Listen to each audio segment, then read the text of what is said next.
días, Puerto Rico. Buenas tardes, Puerto Rico y el mundo. Soy Carmen Enit Acevedo y a esta hora, a las 5:04 de la tarde, ¿en qué palo es noticia? Vamos a comparar notas sobre cómo se dio la alianza pro transparencia entre organizaciones periodísticas en el contexto de la búsqueda de información pública, en este caso, en primera instancia, en lo que atañe al caso de asesinato de Andrea Ruiz Costas y todo lo que ocurrió en el tribunal antes de que esta joven fuera asesinada por su agresor doméstico, Miguel Soto González. ¿Por qué es importante atender esto en el contexto de este caso? Vamos a ver lo que dijeron los presidentes de ambas organizaciones periodísticas que se están uniendo y si esto tiene, más allá de la instancia de la rama judicial, pertinencia con lo que ocurre en las otras dos ramas de gobierno en materia de la divulgación de información pública. Vamos a conversar sobre este y otros temas con el compañero periodista, expresidente de la Asociación de Periodistas, Juan Hernández, quien estará conmigo los jueves a las 5 de la tarde comparando notas desde el periodismo de las noticias que han ocurrido en Puerto Rico en la semana. También vamos a hablar de Luma. Importante, Luma dice que no puede decir, valga la redundancia, por qué no hay luz en Puerto Rico. ¿Por qué a las 12 del mediodía habían 800 y pico de mil personas sin servicio de energía? ¿Por qué en Río Piedras llevan 13 días en la urbanización San Agustín?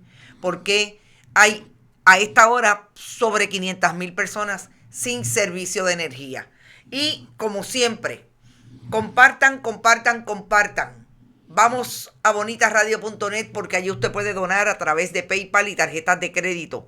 También puede hacerlo en la Fundación Periodismo 21 en su ATH móvil. Fundación Periodismo Siglo XXI en correo. Cheques y giros a nombre de la Fundación PMB 284 PO Box 19400 San Juan, Puerto Rico 00919-4000. Y como siempre, recuerden que estamos en Bonita Radio, Bonita-Radio en Twitter, Bonita Radio en Instagram. Y asimismo, están con nosotros iVoox, iTunes y Spotify. Siempre allí los programas tipo podcast y en YouTube. Cada vez que terminamos los programas. Recuerden, están con nosotros siempre la cooperativa Abraham Rosa, la cooperativa Vega Alta Coop y Buen Vecino Café. Y a esta hora también vamos a contextualizar, interesante, lo que esa alianza pro transparencia también tiene que cuestionar hoy, de que la rama judicial se constituya el Tribunal Supremo y certifique un asunto que está relacionado con la petición de información pública sin que nadie se lo pidiera. Y vamos a empezar por ahí porque también hoy el Departamento de Justicia, quien el pasado viernes compareció a una vista en el Tribunal de Caguas, vista que no estaba calendarizada para el público, que los periodistas y las periodistas nunca se enteraron que esta vista iba a ocurrir, contrario a lo que siempre hace la oficina de prensa del Poder Judicial, que coloca un calendario todos los días público para los periodistas, que los envía incluso por correo electrónico. No estaba no solamente el calendario, tampoco estaba en calendario del tribunal allí en el portal de la rama judicial para que se enteraran los periodistas y cualquier persona que quisiera comparecer, todavía partiendo que los procedimientos judiciales son públicos. Interesantemente, hoy el Departamento de Justicia, que compareció a aquella vista, pero cuando los representantes de los gremios fueron allí por enterarse por una fuente de información que estaba ocurriendo, la jueza los sacó de la sala. Y eso hoy lo contesta el Departamento de Justicia con que no tiene problemas con que la defensa de Miguel Soto González tenga los audios de esos procedimientos allí en el tribunal antes de que tomara la decisión de matar a esta joven, pero que sí tiene problemas de que la prensa y la familia de Andrea Ruiz Costas tengan esa información. Yo lo digo porque esta controversia empieza hoy relacionado a lo que el Tribunal Supremo ha decidido, que no quiere entregar esos audios a las diferentes partes que lo piden, a la familia de Andrea Ruiz Costa y a los periodistas y a las periodistas que fueron representados por los dos gremios que los representan, Overseas Press Club y la Asociación de Periodistas.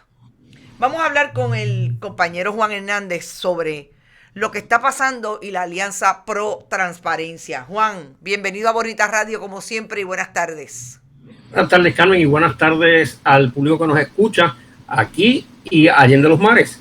Allende los Mares, como siempre, nuestra diáspora puertorriqueña está por ahí. Gracias siempre por apoyar nuestro proyecto y ahí están donde quiera que se encuentre haciendo patria. Juan, este asunto de la Alianza Pro Transparencia se da en el contexto puntual del caso de Andrea Ruiz Costa.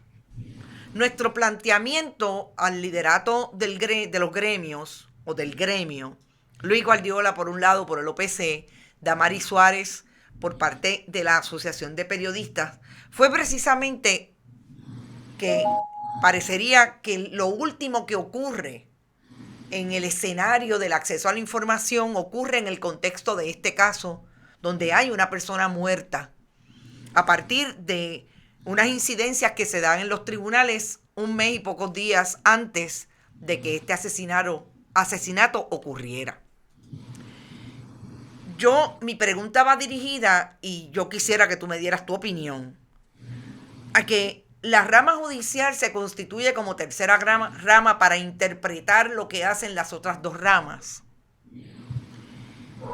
Pero parece ser la tercera que incurre en la misma conducta que han incurrido las otras dos ramas, entre ellas el Ejecutivo en este momento personificado por Pedro Pierluisi.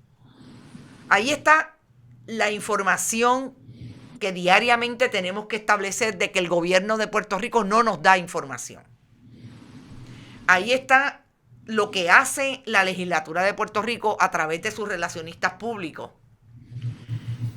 Partiendo de que le hacemos preguntas o queremos indagar e interrogar y cuestionarle a los presidentes legislativos y no hay oportunidad, a menos que no sea en lugares donde ellos se despachan con la cuchara grande, los dejan hablar y no hay cuestionamiento.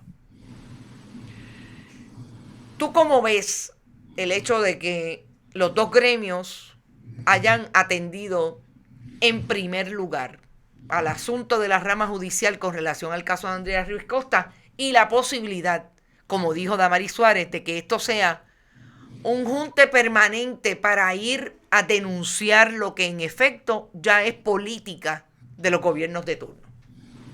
Mira, Carmen, yo creo que desde el punto de vista de estrategia de los gremios periodísticos, el asumir estos reclamos de transparencia y acceso a la información que se produce desde el gobierno, utilizando el caso de Andrea Ruiz, es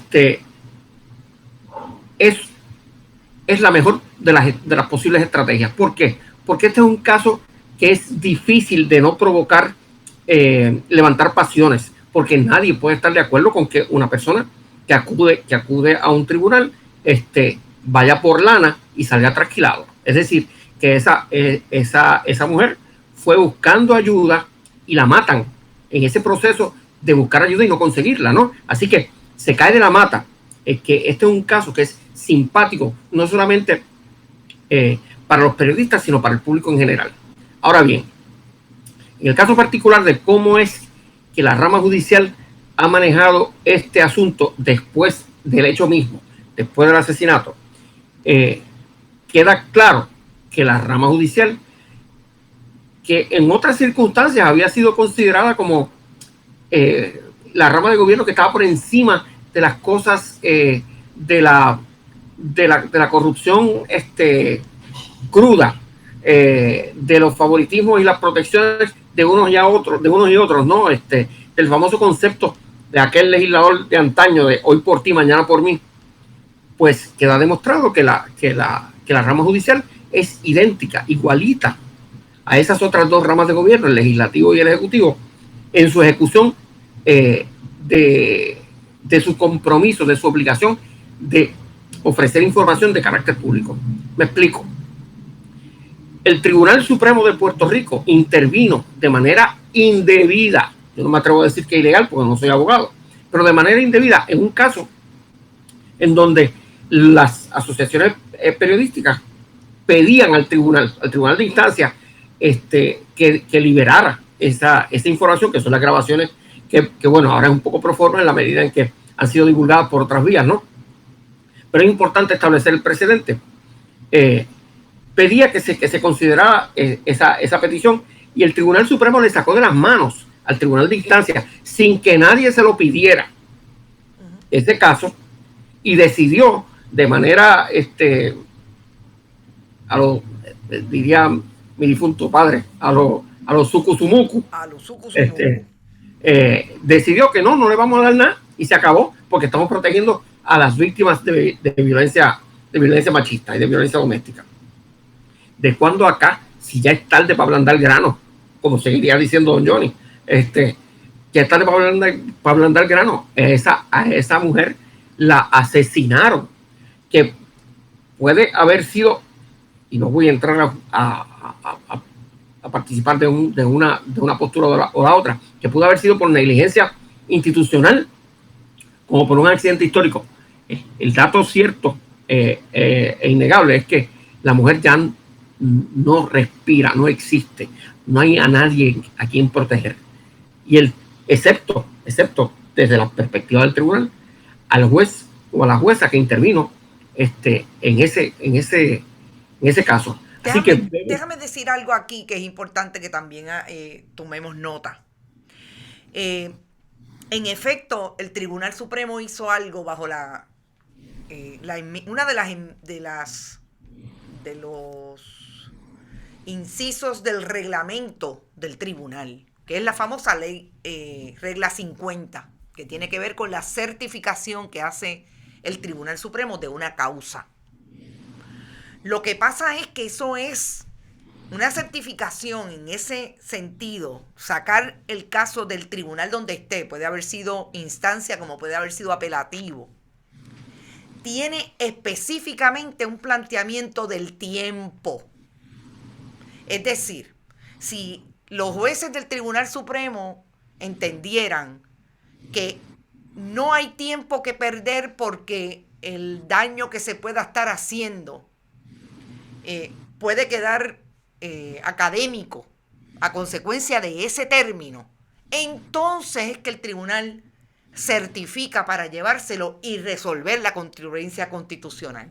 El problema de este caso es que, como tú dices, parecería que la prisa que tiene el Tribunal Supremo para asumir jurisdicción y resolver es la prisa de la protección a sí misma, al sistema propio, a los jueces y las juezas que son los que supuestamente imparten justicia de una manera ordenada en un sistema que recibió a una víctima, que recibió a la policía de Puerto Rico, que fue allí después de haber estado 3-4 horas en la fiscalía solicitando que interviniera el fiscal para que le emitiera una boleta y poder ir a radicar el caso en el tribunal. Fíjate todo lo que hay que pasar y todo lo que pasa a una víctima para que entonces el Tribunal Supremo tenga motu propio, sin que nadie se lo pidiera, como bien dijo el licenciado Corrín esta mañana,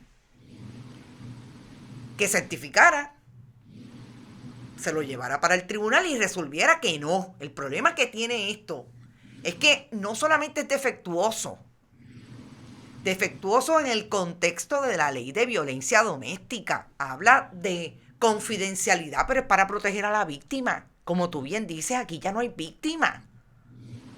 Aquí hay una víctima fundamental que sale y se sale del escenario de la violencia de género, y es el acceso a la información que tiene el país, el derecho a saber que tiene el país de cómo se administra la justicia.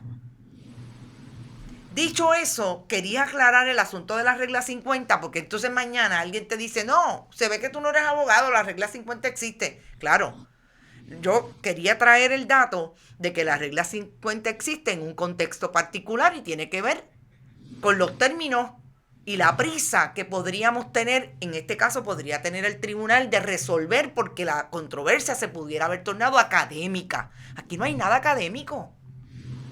No solamente no hay prisa, ese tribunal pudo haber resuelto, pero los jueces del Supremo, yo me pregunto, ¿cuál será la prisa que tienen? es autoprotección. Lo que ocurre allí en el tribunal cuando ellos se reúnen. Eso será. No sé. Mira, Carmen, esto se parece un poco más, salvando todas las distancias, a esa especie de protección colectiva que todos sabemos se brindan unos a otros algunos miembros de la policía de Puerto Rico para protegerlos de desmanes en contra de la ciudadanía. ¿Ve? Así que me parece que aquí los jueces están protegiéndose mutuamente, porque no hay razón. Como tú bien señalas, la ley, la regla 50 establece no solamente unos términos, sino además que claramente establece la necesidad de esos términos en función de los daños que puedan provocarse. Y aquí el daño máximo ya está provocado. No hay otra alternativa. Entonces, pues bueno, ahora nos enfrentamos a un tribunal que socolor de velar por la privacidad, por la confidencialidad de la víctima, toma unas decisiones que son totalmente erradas, ¿no? Pero de entrada, ¿qué confidencialidad? O sea, la víctima ya no existe. O sea, yo no le voy a quitar el rol de víctima Andrea, pero la realidad del caso es que ya ella expiró, ella no cuenta para propósitos del tribunal, y lamentablemente para propósitos del derecho ahora. Así las cosas. Estas son las circunstancias que hacen de este caso uno altamente simpático, para llevarlo, como decían los colegas periodistas, hasta las últimas consecuencias delante de los foros pertinentes, ¿no? Pero ellos mismos hacen un caveat, y aclaran que llevar esto hasta el Tribunal Supremo de los Estados Unidos es un proceso que es difícil y costoso. Y aunque en cuestión de principio están comprometidos con ello, lo cierto es que no se atrevieron a garantizar que podrán llevarlo hasta allá, hasta sus últimas consecuencias. Claro, más allá del hecho de que el Tribunal Supremo de Estados Unidos decida coger el caso o no, esa es una realidad. Pero no llegan incluso hasta garantizar eso, pues por las limitaciones que hay de tiempo, recursos y dinero. ¿Ok? A mí me parece que dentro de estas circunstancias, dentro de este caso, como tú bien señalas, hay una situación más grande que el caso mismo, que es el acceso a la información que se genera desde el gobierno, para múltiples propósitos, para saber cómo es que se administra la justicia, para saber cómo se administra el país en términos generales, y para saber cómo es que se toman las decisiones de política pública en las estructuras de poder de Puerto Rico. Eso es el ajo de la cosa. Y aquí lo que yo estimo, ¿no?, que está haciendo la Asociación de Periodistas y el Club Ultramarino de Prensa es establecer las bases para, no quiero decir continuar, no quiero decir iniciar, o sea, para reclamarle al gobierno su compromiso, su deber de informarle al pueblo sobre las gestiones que hace a nombre de ese pueblo, ¿no? Y esto hay que contextualizarlo, porque esto no se da en el vacío. Lo cierto es, tú que estuviste presente en esa conferencia de prensa, tú escuchaste hablar de las leyes 122 y 141, la ley de datos abiertos y la ley de transparencia de Puerto Rico, ambas del año 2019.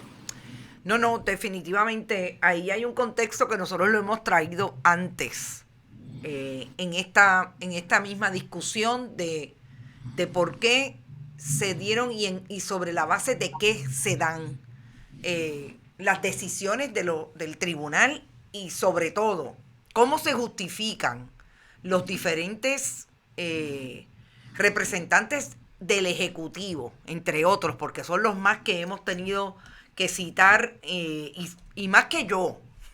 Olvídate de Bonita Radio, porque a Bonita Radio nunca le contestan nada. Pero los medios tradicionales están sintiendo esa fuerza en este momento de la mano de ese Ejecutivo, que en un momento dado, en efecto, se sentó, en este caso, la administración del gobernador renunciante y de la gobernadora sucesoral, a negociar con los dos gremios esas dos leyes de transparencia. Y yo he dicho aquí que a mí siempre me pareció que fue un error haberse sentado a negociar una ley que ahora sí que tienen, y ahí está el Departamento de Justicia, amarrándose y agarrándose de esa pieza legislativa para no entregar la información pública a diferentes colegas. Y eso es una realidad. Mira, eso es el asunto en torno a legislar los accesos a la información es cosa vieja dentro del gremio periodístico, ¿no? Pero no me voy a remontar a tiempos antidiluvianos. Voy a ir a tan solo 5 años atrás, 4 años atrás, cuando, bueno, yo ocupaba la presidencia de la Asociación de Periodistas,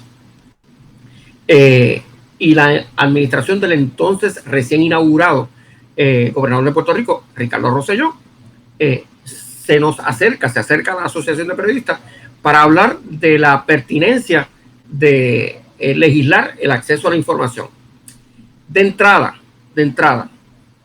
esa directiva de la Asociación de Periodistas se abstuvo y rechazó participar de cualquier iniciativa en torno a la legislación, a legislar los accesos a la información, porque nosotros conocemos los procesos y lo que puede ser una cosa tan bonita como el Día de las Madres, al fin y al cabo puede terminar convirtiéndose en una especie de engendro que nadie reconoce, ¿no?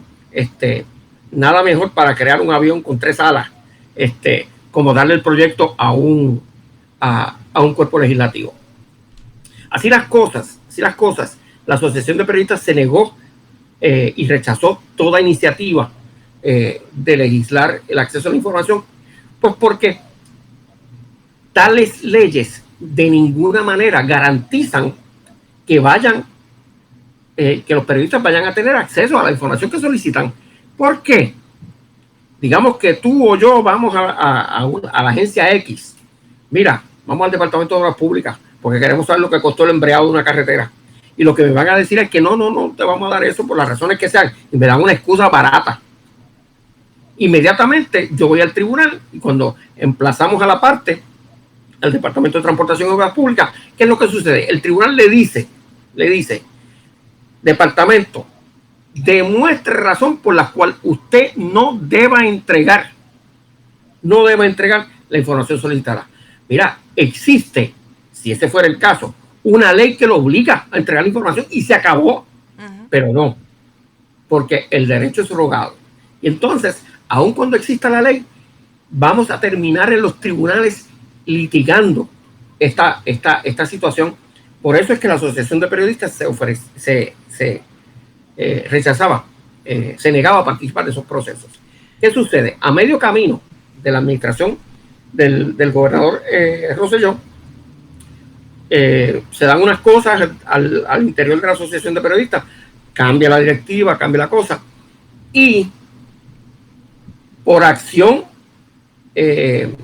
proactiva, debo decirlo, o sea, sin ningún reparo, del Club Ultramarino de Prensa, se inician unos procesos de negociación para legislar las leyes 122 y 141, que el gobernador Ricardo Rosselló firmó apenas unos días, unas horas antes de renunciar. Así que los periodistas, para ser enteramente honestos, debemos reconocer que existen unas leyes que fueron promovidas, si no por todos, por algunos grupos al interior del gremio, que resulta ser que son inadmisibles, inadecuadas, no rinden el fruto que se supone que rindan, pero que participamos de alguna manera de esa hechura. Ese acto de mea culpa, eso no está por ningún lado aquí. Y es una tragedia. ¿Por qué? Porque entonces me parece que el gremio peca de tener tan corta memoria como a veces se le acusa o se le señala al público en Puerto Rico. Mira, yo voy a citar a Eugenia Rodríguez, que nos hace una anotación en esta discusión, en esta conversación. El acceso a la información no se legisla.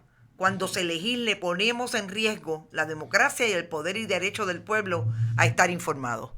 Yo no solamente estoy de acuerdo contigo de lo que significó y lo que para mí significa que llevemos al récord legislativo lo que es derecho y punto.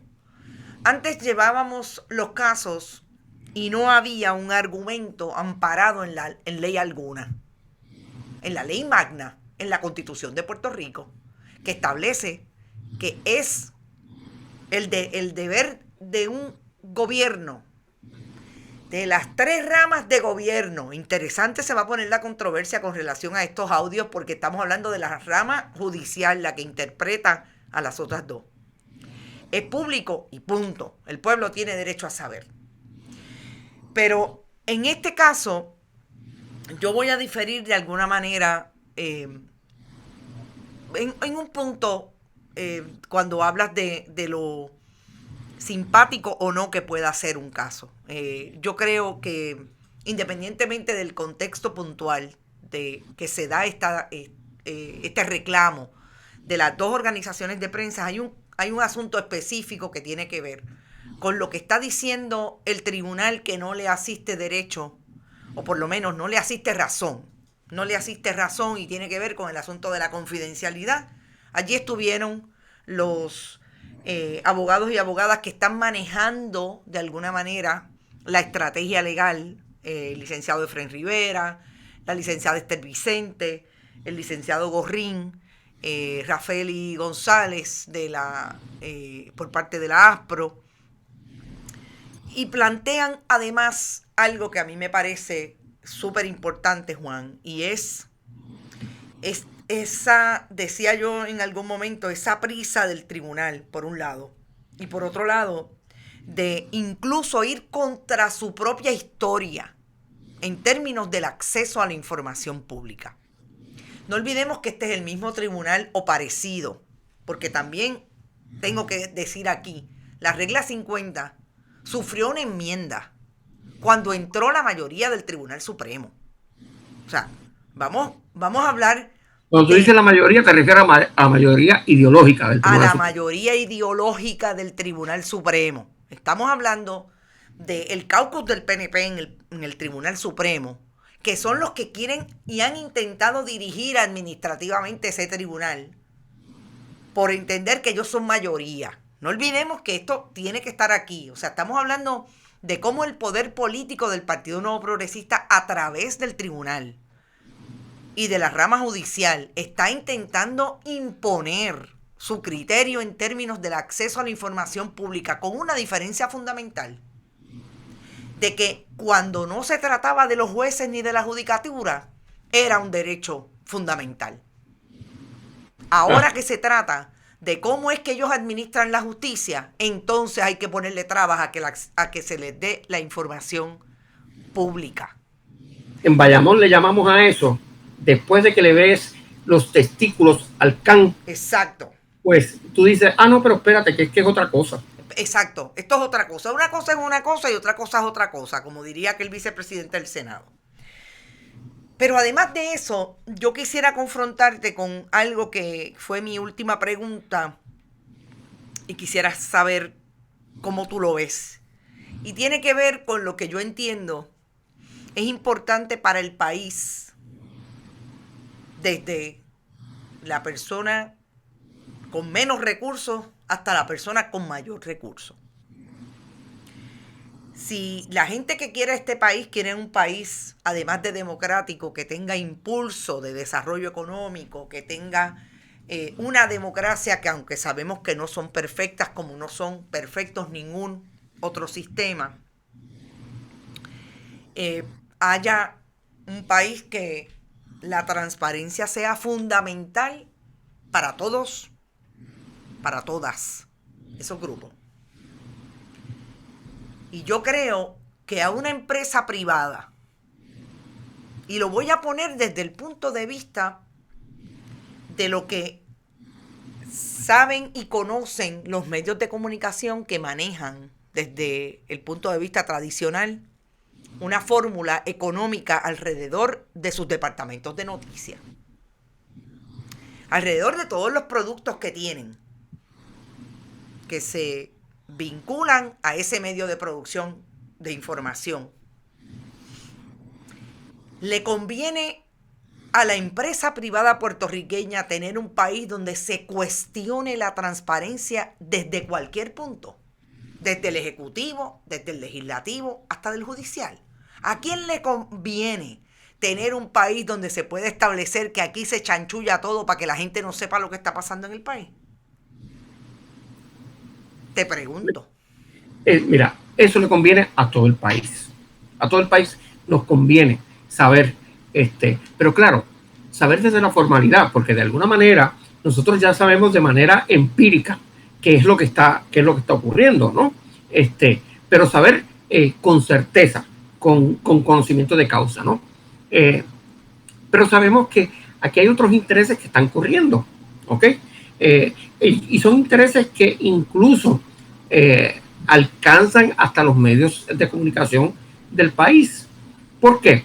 Porque entonces yo tengo que un político en particular, como lo fue en determinado momento el gobernador Ricardo Rosselló, le da un acceso privilegiado de alguna manera a algún medio de comunicación, y ese medio de comunicación no hace ni jota para cuestionar o levantar señalamientos en contra del gobernador o su administración, socolor de que pude perder ese acceso privilegiado.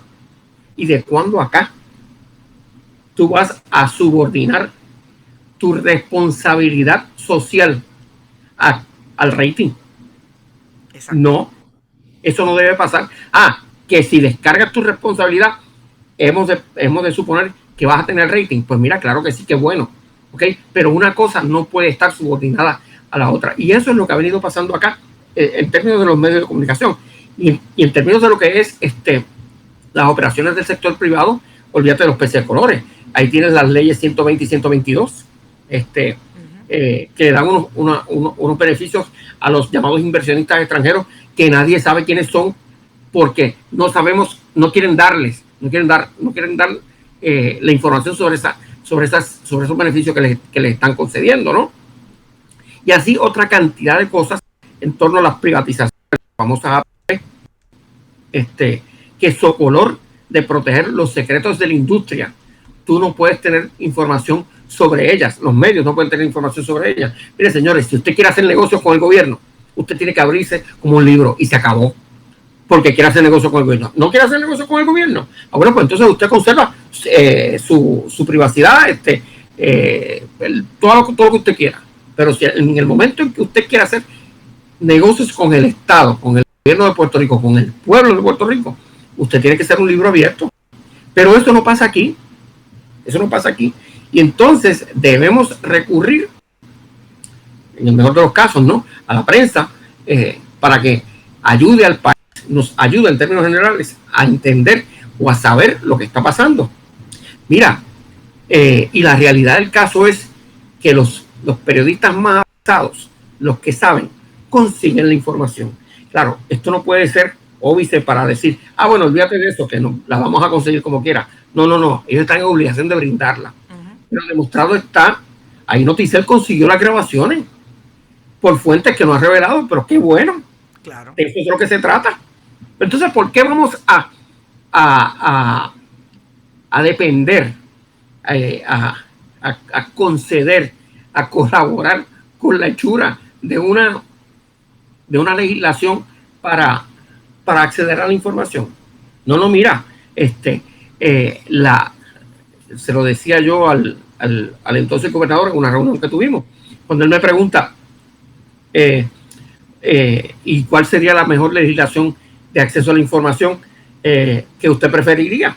Y yo le contesté, mire, gobernador, una ley sencillita que diga toda la información en manos del Estado o del gobierno de Puerto Rico generada por él o manejada por él será de carácter público y susceptible a divulgación pública. Punto, y se acabó.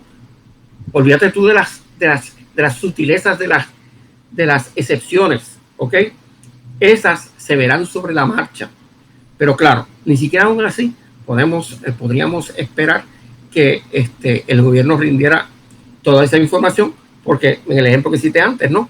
Lo cierto es que el Estado recurre al tribunal para no darte la información y el tribunal le dice, demuestre o presente evidencia, información o prueba de que usted no deba, para que usted no deba entregar esa información. No debe ser. Los audios que consiguió Noticel no son todos los audios que se están pidiendo. Son de una sola vista, que fue la última vista donde no se encontró causa contra el agresor de Andrea, que no es Miguel Soto, es Miguel Ocasio González. Y otra cosa importante, y lo voy a discutir contigo ya que estás aquí conmigo hoy, en esta antesala, que el compañero se convierta en nuestro próximo periodista de todos los jueves, hablar sobre lo que está ocurriendo en el país desde el punto de vista periodístico, para tener una contravoz, además de la que ya hacemos aquí desde el periodismo en Bonita Radio. Hoy el secretario de Justicia, Domingo Emanueli, radicó una moción de 7 páginas en el contexto de este caso y los audios. Pero hay un nuevo escenario. Y es que el Departamento de Justicia, que siempre ha tenido los audios, pero que ha sido restringido a través de una orden del juez administrador del Tribunal de Caguas, Ricardo Marrero. Es increíble porque aquí han intervenido hasta los jueces administradores de los tribunales. Fíjense si esto es grande. Y qué mucho aparentemente tienen que tapar, que se ha metido todo el mundo a favorecer que no se dé esa información. Ricardo Marrero le dice al Departamento de Justicia, tú las tienes y no las puedes usar para otra cosa que no sea en el contexto del caso. El viernes, en la vista de acceso a la información que pidió el Overseas Press Club y la Asociación de Periodistas, se plantea que el Departamento de Justicia no le va a dar esa información, esos audios, a la defensa de Miguel Ocasio González. Pero hoy cambió de postura. Hoy cambió de postura y le dice al tribunal, yo no tengo problema, siempre y cuando se circunscriba al contexto de este caso. Y cito, y ahí están, por favor, si podemos utilizar los documentos. En el contexto civil de este caso, la posición del Departamento de Justicia ha sido que las grabaciones se divulgarán públicamente según expresado en múltiples ocasiones. No obstante, en el caso ex parte López C., el Tribunal Supremo determinó que esas grabaciones no son susceptibles de divulgación a la prensa. Eso por voz del Ministerio Público. ¿Quién está solicitando? El licenciado Rubén Parrilla Rodríguez de la Sociedad de Asistencia Legal. Pero dice e insiste el Departamento de Justicia que definitivamente se las entregaría a la defensa del acusado en el contexto precisamente del derecho fundamental a estar bien representado y a tener una defensa adecuada. Pero no así para otros fines. Entonces, este es el mismo Departamento de Justicia que cuando el secretario Domingo Emanueli hace intervenciones de prensa, incluso aquí en Bonita Radio, porque es uno de los pocos, quizás el único jefe de agencia que nos contesta preguntas relacionadas con lo que estamos investigando y las informaciones públicas. Ha dicho que cree en la transparencia, que la prensa es importante, que la prensa es determinante en el ejercicio democrático del derecho a saber, etcétera, etcétera. Un gobernador del 32% que igualmente habla de que olvídese que esto es lo más grande. Que lo que tiene que pasar es que la gente sepa. Pero el Departamento de Justicia dice, yo se la doy al abogado del imputado, pero no se la voy a dar a más nadie. Carmen, lo que pasa es que la gente sepa lo que yo quiero que sepa. ¿Sabes? O lo que el propio Estado quiere que se sepa. ¿Ves? Y yo estoy seguro que muy probablemente el licenciado Emanueli, con toda la buena intención, y lo pongo con comillas y asterisco, con toda la buena intención que pueda tener, se están parando en qué, en las leyes 122 y 141. Yo estoy siendo abierto, ¿ves? Pero esas leyes contienen unas excepciones, y son esas excepciones en las que se están parando él, muy probablemente, para decir, no te lo voy a dar, además de la orden del tribunal. Claro. Así que no es que se sepa lo que se sepa, no, es que se sepa lo que el Estado está dispuesto a ofrecer como información para consumo del país. No, hombre, no. El licenciado Emanueli es tan cómplice, y esa es la palabra que voy a utilizar, del Tribunal Supremo en la defensa de el desempeño potencialmente antiético e ilegal de alguno de sus miembros como cualquiera otro. ¿Ok? Y con esto no estoy, ¿verdad?, queriendo poner necesariamente en tela de juicio las gestiones de nadie, pero para contextualizarlo y ponerlo en lo que como claro. Debe ser, ¿no? Así que vamos a dejarnos de bobería. Aquí hay de manera concertada, y sin justificación jurídica o legal alguna, un ocultamiento de información que es de carácter público y de vital interés para el país. Punto y se acabó. Mira, Juan, y yo voy a pasar al último tema de esta tarde, y tiene que ver con Luma. Tiene que Ese ver otro con... pájaro. ¿Cómo? Ese otro pájaro. Ese otro. Yo voy a darles a ustedes una idea de lo último que ha pasado con Luma. Lo último que ha pasado con Luma es que llevan por lo menos, sabemos que 3 semanas, no dan pie con bola en términos de poder identificar qué es lo que ocurre en el país con los diferentes apagones que hay alrededor de todo el país. Ya hemos hablado de Santurce, de Cupey, de Río Piedras. Yo les voy a poner unas imágenes de las redes sociales, 2 imágenes.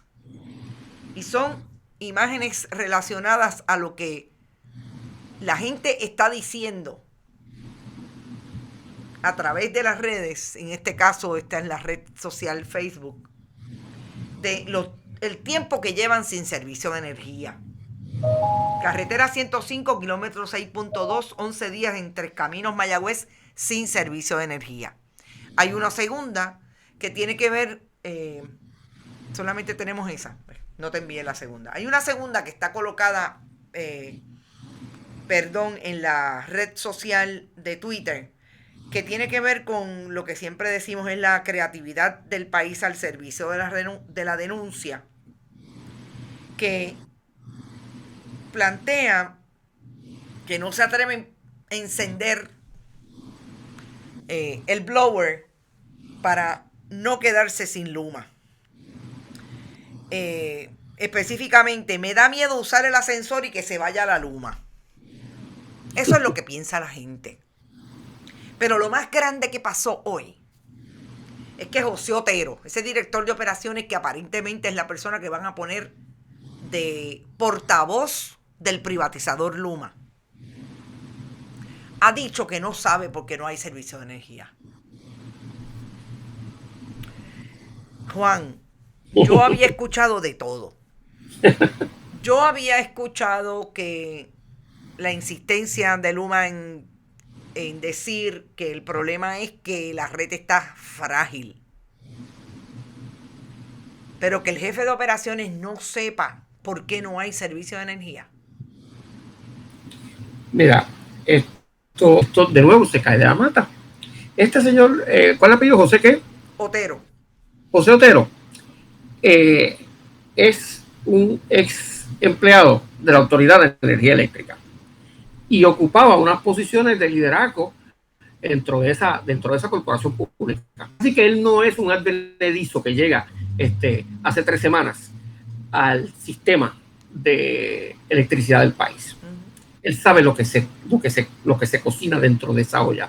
Distinto al grupo de directivos americanos que han llegado al país para supuestamente administrar este sistema eléctrico, ¿no? Si damos por bueno el señalamiento de fragilidad del sistema, pues mira, ¿qué era lo que pasaba?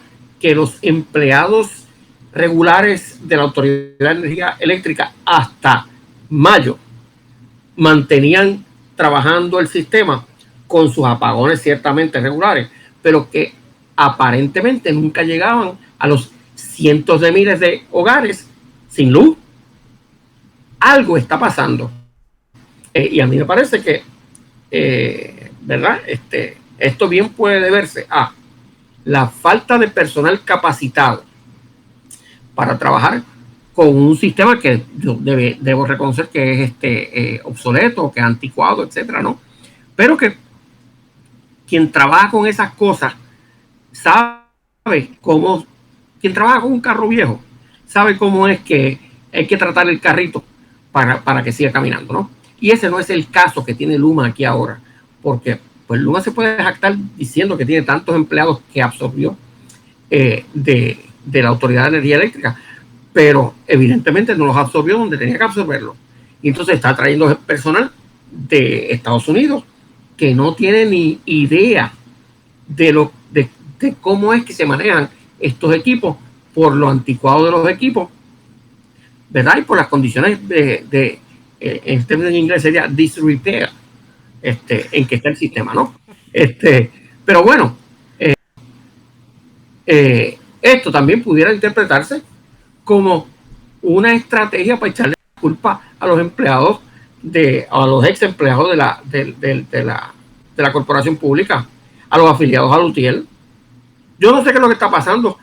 Pues entonces eso significa que esto pudiera ser sabotaje. Recordemos que cuando ocurrió la explosión aquella en Monastillo, lo primero que dijeron, incluso el gobernador de Puerto Rico, era que se iba a investigar hasta las últimas consecuencias ese hecho. Bueno, ¿y cuáles fueron las últimas consecuencias? Que resultó ser un daño, una avería, pues como ocurre la avería. Pues entonces, ¿qué? Todo está diseñado para demonizar al movimiento sindical, particularmente a la UTIER, que históricamente ha sido, si no una de las más activas uniones obreras y de mayor impacto en la economía del país. Déjame aclarar el nombre del portavoz de Luma. José Pérez Avilés. Pérez Vélez. José Pérez Vélez. Y quiero que sepan que es abogado. A mí me encanta porque como en este país todo el mundo que sea abogado puede hablar de todo. Hasta por qué está pasando lo que está pasando en la privatizadora del sistema. Y yo les voy a leer por lo menos una de las líneas que José Pérez Vélez estuvo disponible para decir con relación a por qué no hay servicio de energía eléctrica en múltiples hogares A esta hora, poco menos de 400,000. Esta mañana eran 800,000. Explicación no te puedo dar. El sistema está completamente frágil. Estoy viendo en el sistema que hace unos minutos habían 387 reportes y ahora hay 401. Esto es como si él estuviera allí, ¿verdad? De frente al sistema y de frente a los postes. Así es que esta gente habla. ¿Ok? Hace unos minutos había 19,000 hogares sin luz. Y ahora hay 33,000. Hay una situación que está ocurriendo y nuestras brigadas están asistiendo y validando la información que aparece en el sistema para poder corregirlo. Yo les voy a dar un dato de una persona que me llamó de Country, de la tercera extensión de Country Club, donde esta que está aquí se crió. La brigada de Luma llegó allí. Y lo menos que hizo, y así mismo me contó la persona que me llama, Carmen Enid, era un gringo. No sabía hablar español. Y le preguntó al cartero si sabía inglés para poder comunicarse porque estaba perdido. O sea, Juan, esto nadie me lo contó. Esto es, o sea, esto me lo contaron, perdón, esta tarde a las 2 de la tarde, la gente de Country Club que me llamó para decirme, esto es lo que está pasando y nosotros no tenemos servicio de energía. Mira, ¿Tú me Carmen, quieres decir a mí cómo es que dicen que esta gente sabe lo que están haciendo? Que estas son la gente que van a la calle a identificar dónde están los problemas para que se corrijan las averías. No es posible. mira, Carmen, esto es tan triste que lo que da es ganas de llorar. En este caso que tú citas, esa tercera extensión de Country está sin luz porque Luma no sabe llegar al poste donde está la avería. A ese nivel. Y el GPS lo que da es para la calle. Pero si la calle en Country es la calle Córdoba, la calle esto, la calle, y tiene un nombre en español, no la calle, qué sé yo, Smith o la calle Kensington, pues no van a llegar. Yo te voy a decir peor. Porque es que a mí me encantan los amigos de Country no fallan. Esto fue en la calle 232. ¡Ja! La calle 232 de Country Club está a 3 calles de la avenida Campo Rico. La calle 232 de Country Club está a 5 calles de la escuela Antonio Sarriera. Y tiene intersección con la 254, donde esta que está aquí se crió.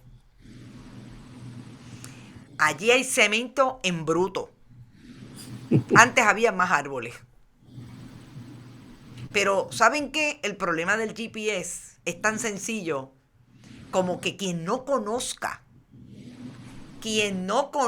el área, pero no es que no conozca el área de Country Club versus Yauco, es que incluso tampoco conoce nada del país y no tiene claro cómo fue que se creó el sistema de digitalización del catastro, por el cual también tenemos un sistema de globalización con relación a las direcciones en Puerto Rico. Eso no lo sabe un gringo de Utah.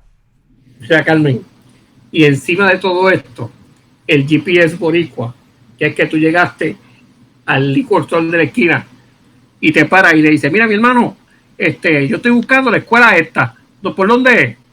Él no puede hacer eso. No. Porque él no habla español. Y es peor, le pregunta al cartero porque se cree que como el cartero es del sistema de correos de Estados Unidos, ¿sabe inglés? O sea, es que esto es injuria sobre ofensa. No, es totalmente. Esto es echarle sal a la herida. Esto es echarle sal a la herida. Pero yo me tengo que ir y me voy con la buena noticia de que Juan nos acompaña los jueves a las 5 de la tarde. Así es. Desde este jueves vamos a estar conversando con el colega Juan Hernández sobre esto y todo lo que pasa en Puerto Rico y en el mundo entero el análisis desde el periodismo. Gracias, Juan, siempre por estar presente y apoyando nuestro proyecto. Y te espero el jueves a las 5. Aquí, puntual. Éxito. Bueno, hasta luego. Hasta luego. Yo tenía que dar definitivamente esta última información porque ya yo no sé si cuando hablamos de lo que está pasando con Luma nos van a dejar margen para la imaginación o nos van a hablar de frente y en serio. Vamos a ver si conseguimos al licenciado José Pérez Avilés y podemos hablar con él, a ver si a través de la representación de la Oficina de Comunicaciones de Luma nos contestan las llamadas y podemos tener una conversación con ellos sobre lo que está pasando en el país, sobre lo que está pasando a partir de que ellos tienen brigadas en la calle y la gente nos reporta y la gente nos comparte estas experiencias. Esto fue hoy, en la tarde, allí en Country Club, en la urbanización Country Club, tercera extensión, la calle 232. Pero nosotros nos vamos. Recuerden que pueden ir a bonitasradio.net, allí pueden donar a través de PayPal y tarjetas de crédito. Fundación Periodismo 21 recibe cheque. Estoy mal. Fundación Periodismo 21 a través de su ATH móvil. Los cheques y giros postales son aquí. PMB 284, PO Box 19400, San Juan, Puerto Rico, 00919-4000. Recuerden que estamos en Bonita-Radio en Twitter, Bonita Radio en Instagram, que también Spotify, iVoox, YouTube y iTunes. Allí en los 3 podcasts y en YouTube video y audio. No se olviden, compartan siempre con nosotros. Vega Alta Coop, la cooperativa Abraham Rosa y Buen Vecino Café. Nos vemos mañana, que descansen. Éxito.